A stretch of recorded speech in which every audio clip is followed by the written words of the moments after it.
All right, y'all. Welcome back to our last day of week 2 of our online course here. And today we're going to take a look at the contract versus covenant part of the second myth, right? So yesterday we talked about this idea of 50-50. What do you give into your marriage? What do you hold back? And the reality is that it can't be a 50-50 kind of partnership, right? It's got to be a 100% total self-gift, with a little bit of an asterisk there that 100% is helped out by the grace of God, right? That fourth level of happiness, this idea of infused virtue, or you could think of it in terms of that fourth level of friendship, which we talked about, like friendship that also is built up upon God's grace. So today we're going to look at why you should view marriage as a covenant versus a contract. And so we're going to do a couple things. The first is we're just going to break down the differences between contract and covenant in terms of like terminology, and then we will move on to discussing why it is that we want to focus on a covenant form of marriage rather than this idea of a contract form of marriage. Okay, so let's get into it. The first thing, again, like I said, is just the basic terminology. What is the difference between a covenant and a contract? Well, we got to know what they are before we can move on. So I'm going to put all these on the board, and then we'll just kind of work through them, and then we'll look at the benefits to your marriage based upon your view of marriage. Before we get into this, one of the reasons that I really want to nail this down before we move into the next few myths is that if you're working through the next myths with the view of a contract marriage, right, a civil marriage, a contract marriage, you're going to have a hard time understanding why the next things are really important. Right? You might at this point say, okay, I get the idea that love might not be exactly as I thought it. It's not a passive thing. Okay, great. You might get the 50-50 thing. Okay, great. But if you start looking at some of the other things, right, especially with the idea of cohabitation that we're going to get into, probably the biggest sticking point, and if this was a live class, we would probably spend a lot of time on it because we'd argue back and forth. But if you have a contract view of marriage in mind when you're pursuing these kind of things, it's going to distort you'd say more than just your view of marriage, but all kind of actions leading up to your wedding and all kind of things after your wedding. And that's why it's really important to nail this down before we kind of proceed. So a lot of people have the opinion that marriage is just like a contract.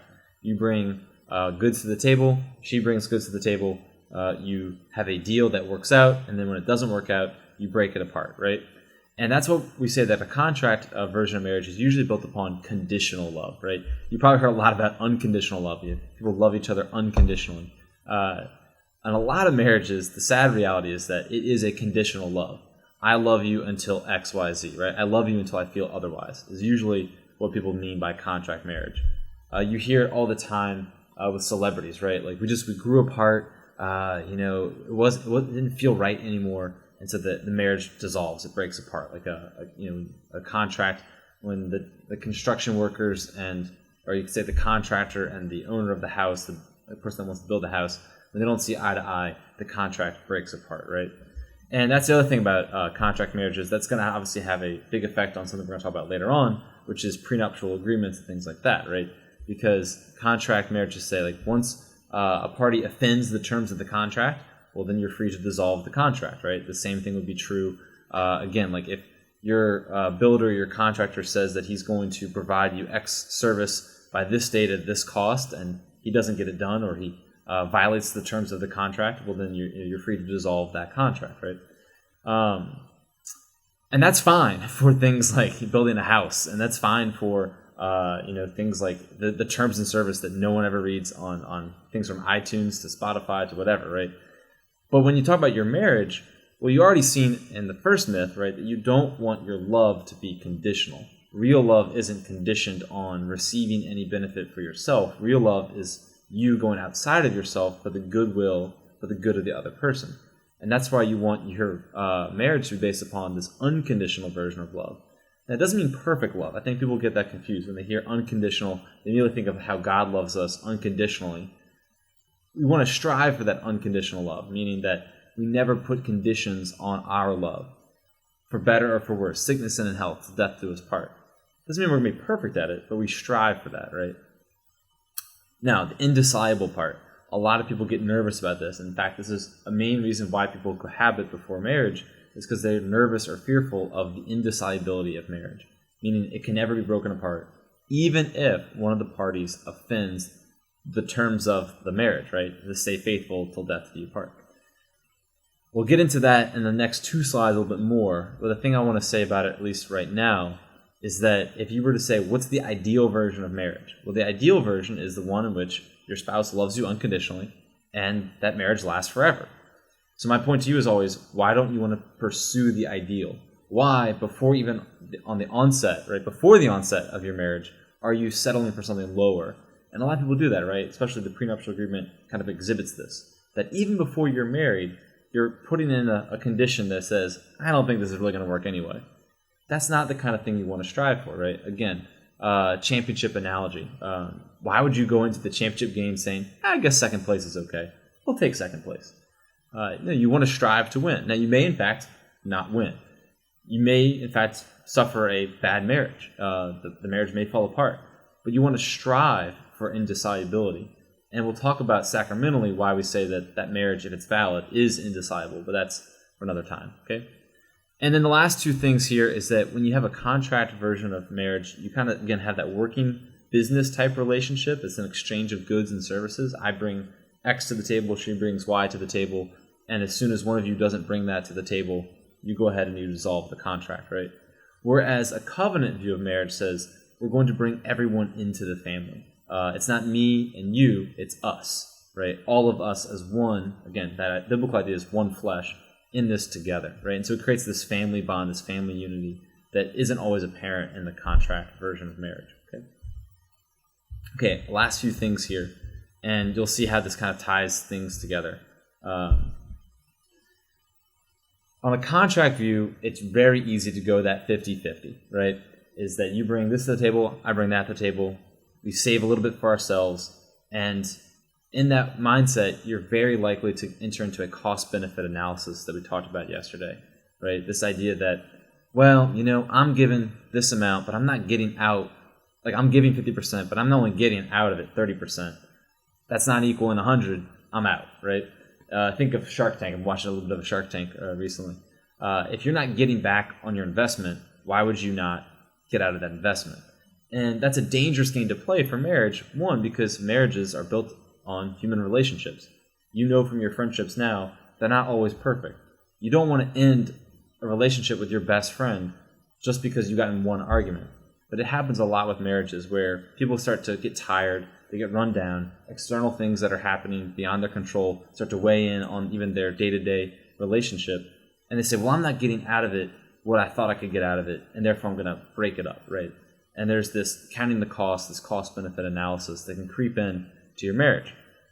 Think about it from the kid's perspective, right? If that's going on with the mom and dad, and they don't realize that there's anything weird going on, they just, all of a sudden, the parents break up because 1 or 2 of the partners thought about it in terms of cost-benefit analysis. The kids might have said, yeah, okay, things aren't perfect, but I'd still rather my mom and dad, right, together as one family. But the spouses are thinking of it in terms of goods and services, this give and take. Whereas on the covenant view, the idea is even if things are going bad, even if I'm not happy right now, even if life isn't perfect right now, I know that because the duration is the whole life, I've got some time to work on this. We've got time to work through this.